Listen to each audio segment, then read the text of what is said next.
Labas vakaras, mėlyjei pensininkai, šiandien ir vėl trečiadienis ir mes svečiuojamės laukinėje Aliaskos taigoje.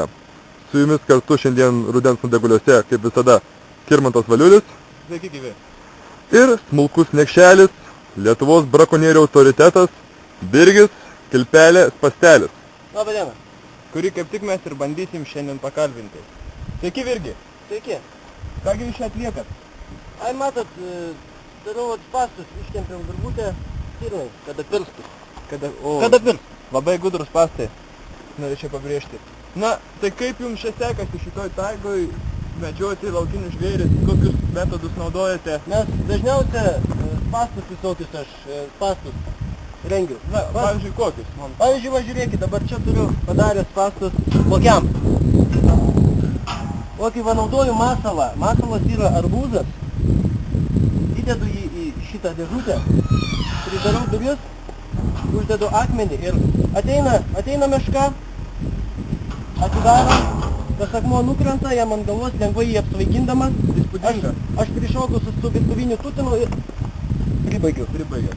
Aš būna kartais įpuola voverės, voverėm nebereikia kontrolinio. Tai matau, gan žiaurius metodus naudojate. Ne, čia tokie namudiniai. Namudiniai, nu, gan primityvus, bet veiksmingi. Taip, tikrai. Na, ir ką dar jūs čia medžiojate? Norėčiau paklausti, koks buvo pagrindinis jūsų laimikis?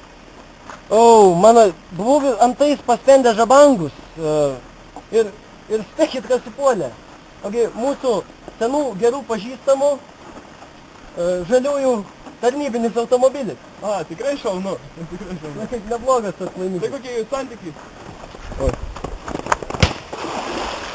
Ką jūs čia darote? Ai, pamačiau žiobrį, bandžiau nupinti. Tai jūs plataus spektro esate? Medžiotojas. Galima tai pavadinti. Ir vandenį, ir sausumoj. Taip, aš čia dažnai ateinu prie šitą upelę su akumuliatoriais, pažvejoju. Iš tikrųjų turiu planą. Turiu planą čia pastatyti hidroelektrinę ir paduoti tiesioginį šoką elektros iš hidroelektrinės į vandenį. Tikrai įspūdingi planai. Na ir sakykit, kada žadat baigti savo niekingą veiklą? Na matot, ponas Kilpelė savo biznio neužriš, kol pats nebus parištas.